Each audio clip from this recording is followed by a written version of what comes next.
आप सबों का बहुत बहुत स्वागत है आपके अपने वैभव क्लासेस के इस YouTube परिवार पर। आज के इस वीडियो के माध्यम से हम लोग 12वीं कक्षा के एक बहुत ही महत्वपूर्ण टॉपिक के बारे में हम लोग जानेंगे, जो आप सबों के लिए 2025 ईस्वी में जो है के लिए महत्वपूर्ण प्रश्न होने वाले हैं। तो आज के इस वीडियो के माध्यम से हम लोग समझेंगे जनन अक्षमता क्या होती है, ठीक है, और जिसको हम लोग अंग्रेजी भाषा में इनफर्टिलिटी कहते हैं। तो इसमें होता क्या है कि कोई भी पुरुष और स्त्री जो होते हैं ना, उसमें क्या होती है कि एक नए शिशुओं को जन्म देने की क्षमता क्या हो जाती है, छिन्न हो जाती है, यानी कि एबिलिटी जो होती है ना वह नष्ट हो जाती है। तो इस कंडीशंस में उसको हम लोग क्या कहते हैं, इनफर्टिलिटी कहते हैं, यानी कि हिंदी भाषा में कहें तो इसको हम लोग क्या कहते हैं, जनन अक्षमता कहते हैं। अगर हम लोग इसको डिफाइन करें तो कहेंगे कि इसमें किसी भी पुरुष या स्त्री में शिशु उत्पन्न करने की क्षमता क्या हो जाती है, छिन्न हो जाती है, यानी नष्ट हो जाती हैं। तो इस कंडीशंस में उसे हम लोग क्या कहते हैं, इनफर्टिलिटी कहते हैं, यानी कि जनन अक्षमता कहते हैं। और अगर हम लोग दूसरे शब्दों में देखें तो इसको हम लोग क्या कहते हैं, स्टेरिलिटी कहते हैं, जिसको हम लोग बोलचाल की भाषा में क्या कहते हैं, बांझापन के नाम से भी जानते हैं। तो आइए हम लोग समझते हैं कि किस प्रकार से जो है पुरुष और स्त्री इस तरह के जो है कंडीशंस का शिकार होते हैं, यानी कि क्या क्या वजह होती हैं कि पुरुष और स्त्रियां जो है वो एक नए बच्चे को पैदा करने में असमर्थ होती हैं। ठीक है, तो सबसे पहले हम लोग जानते हैं कि पुरुषों में जो जनन अक्षमता होती है ना, वो किन किन कारणों से होती हैं। तो पहला पॉइंट है कि स्पर्म की अनुपस्थिति। होता क्या है कि जो आपके जो स्टोरेज मैकेनिज्म्स होते हैं स्पर्म्स के, और हम लोगों को पता होना चाहिए कि जो स्पर्म्स होते हैं ना वह टेस्टिस में बनते हैं, और टेस्टिस जिसको हम लोग हिंदी भाषा में वृषण कहते हैं, और ये पुरुषों का क्या होता है, प्राथमिक लैंगिक प्रजनन अंग होता है। तो इसका मतलब वे क्या करते हैं, युग्मक के साथ साथ हार्मोन्स बनाते हैं। और पुरुष के युग्मक क्या होते हैं, आपके स्पर्म सेल्स होते हैं, यानी शुक्राणु कोशिका होती हैं। अगर सीमेन में क्या हो, स्पर्म्स की अनुपस्थिति हो, यानी कि एजोस्पर्मिया का कंडीशन अगर हो जाए, तो इस तरह से क्या हो सकते हैं, एक पुरुष जो है ना वो स्त्री को कंसीव नहीं कर पाएगी, यानी कि उसमें जो है निषेचन की प्रक्रिया नहीं होगी, एम्ब्रायो नहीं बनेंगे, और इस वजह से जो है एक नए संतान की उत्पत्ति नहीं होगी। तो पहला कंडीशन कि अगर क्या होता है, एजोस्पर्मिया का कंडीशन होता है, तो इस तरह से भी जो है एग फर्टिलाइज नहीं होंगे। दूसरा कंडीशन है स्पर्म की संख्या में कमी। अगर क्या होता है, शुक्राणुओं की संख्या में कमी होती है, तो इस तरह से भी जो है ना पुरुष क्या होते हैं, जनन अक्षमता का शिकार होते हैं। तो उसको हम लोग अंग्रेजी में क्या कहते हैं, ओलिगोस्पर्मिया कहते हैं।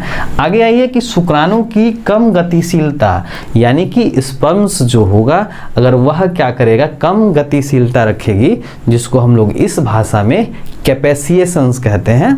अगर इनकी इनएबिलिटी होती हैं तो इस तरह से भी जो है निषेचन में समस्याएं आती हैं। तो इन कारणों से क्या होते हैं, पुरुष जो है जनन अक्षमता का शिकार होते हैं। आगे आइए शुक्रवाहिकाओं में रुकावट। इस वजह से क्या होते हैं, पुरुष जनन अक्षमता के शिकार होते हैं। और अगर किसी वजह से अंगों में विकृति आती हैं तो ये सब कारण जो हैं पुरुष जनन अक्षमता के कारण हो सकते हैं। अब आइए हम लोग समझते हैं कि स्त्रियों में जो है कौन कौन से ऐसे कारण हैं जिस वजह से ये जो है यानी फीमेल जो है स्टेरिलिटी का शिकार होती हैं। तो पहला जो है हम लोग का वो है एज रिलेटेड फैक्टर। अगर क्या होती हैं, स्त्रियों की जो एज है यानी उनकी जो आयु है अगर ज़्यादा है, तो इस कंडीशंस में भी जो है वो क्या हो सकते हैं, जनन अक्षमता का शिकार हो सकते हैं। दूसरा है गर्भाशय का जन्मजात खराब होना।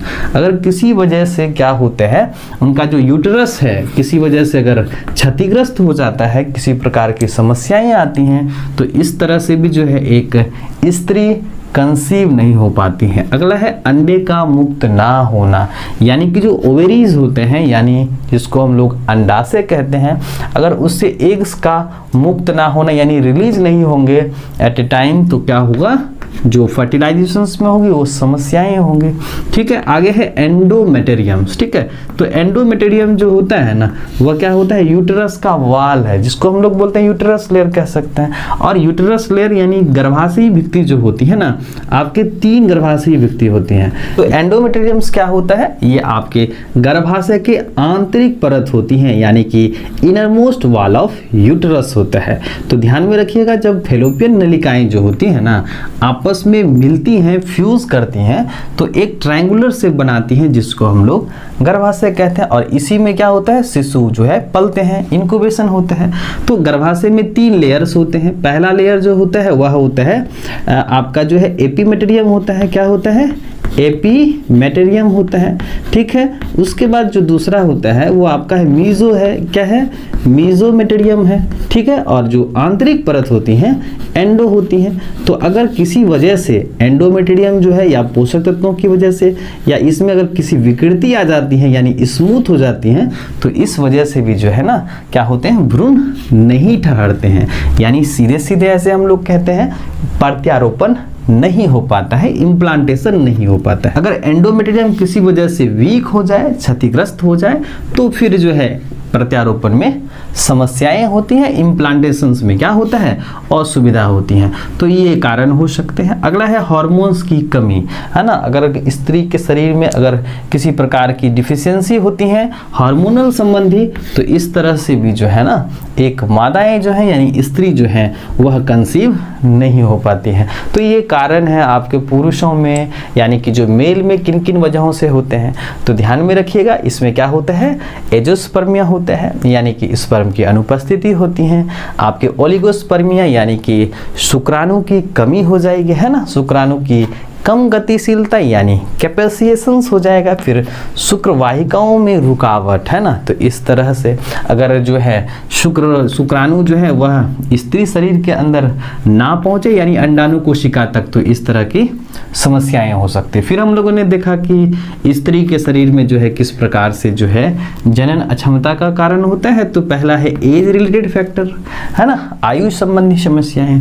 फिर है गर्भाशय का जन्मजात खराब होना, अंड का मुक्त ना होना, एंडोमेटेरियम का कमजोर होना, और साथ साथ भ्रूण का एंडोमेटेरियम में प्रत्यारोपण ना होना। ठीक है, हार्मोन्स की कमी। तो ये सारे के सारे आपके फैक्टर्स हो गए जिन वजहों से ना आपके क्या होते हैं, पुरुष और स्त्रियां बांझापन का शिकार होती